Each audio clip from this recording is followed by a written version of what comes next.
Hello guys! So again, welcome to the vlog guys. So again, meron na naman nagtanong sa atin regarding ano ang pinagkaibahan ng Jordan 1 Low sa SB Dunk na Low. So eto, meron tayong mga sample na sneakers from Jordan 1 Low and SB Dunk Low guys. So ayan, stay tuned lang guys. Check natin, compare natin ang sneakers Jordan 1 Low at ang SB Dunk Low. So again guys, stay tuned guys. So but before anything else, if you're new to my channel, please don't forget to subscribe and hit the notification bell so at least you'll be updated sa lahat ng video natin regarding photography, videography, vlogging tools at ang ating personal sneaker. So, stay tuned guys. And again guys, so ayan, wala na tayong ikot-ikot pa. I-compare natin kagad. So, eto nga guys, meron tayo ditong Jordan 1 Low, the Ban. Ayan. At ang bagong-bago natin na SB Dunk, black and white. So, first guys, kung mapapansin nyo, sa box pa lang, ang Jordan 1 lagi, ang box nila, karamihan, kadalasan, halos meron akong 4 na Jordan 1 Low. Ganito ang box niya talaga guys. It's a black box. Tapos ayan, may kita nyo. Yan ang typical box ng Jordan 1 Low. Sa SB Dunk, ayan, halos karamihan din. It's red. Ito yung mga box ng SB Dunk. Depende lang kung may collaboration like Tom and dito, Ben and Jerry. Sorry. Ano ang Tom and Jerry? Ben and Jerry. Iba-iba yung mga boxes nila. Ayan, pero ang typical talaga ng box ng Jordan 1 Low, karamihan is ganito. Red guys.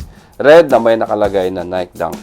Yan. So, yan. Yung physical na sapatos, guys. Ang papansin nyo sa video, hindi nyo kung ano talaga ang kaibahan. Kasi halos pareho lang, guys. Pero, sa material, guys, at pag nakita nyo in person, magkaiba. Malaki ang pinagkaiba ng SB Dunk type at ang Jordan 1 type.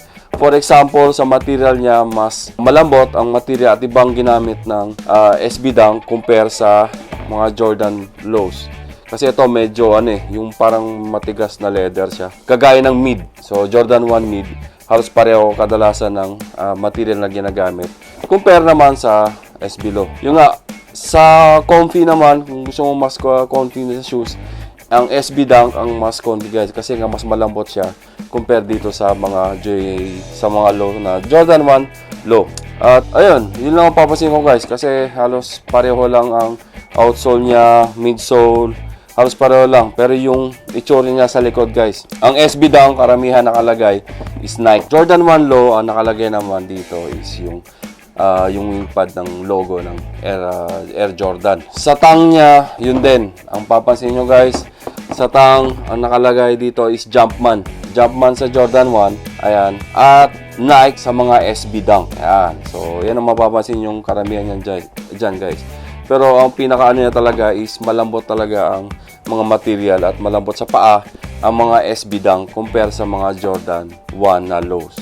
Yun. Pero lahat na to guys, compare naman pala sa price, compare sa price, mas mahal talaga ang mga SB Dunk.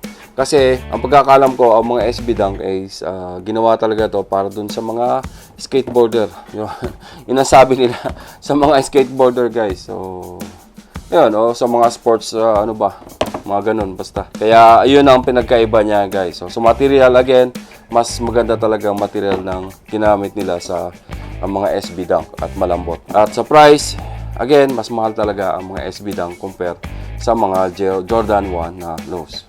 Yan. So, yun nga, guys. So, again, sana may natutunan kayo sa comparison ng dalawa para di kayo malito kung SB Dunk ba o Jordan 1 Low. Una-una may kita nyo kagad sa tang kagad guys. Jumpman versus nakalagay na Nike. Pati sa likod.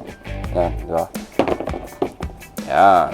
So, yan guys. So again guys, I think that's it for today. Shoutouts sa admin at member ng Team Positive. Siyempre ang ating director na si Brian Puntanar, si Palaboy FW at ang PVK. So, sana may natutunan kayo. Thank you very much and mabuhay.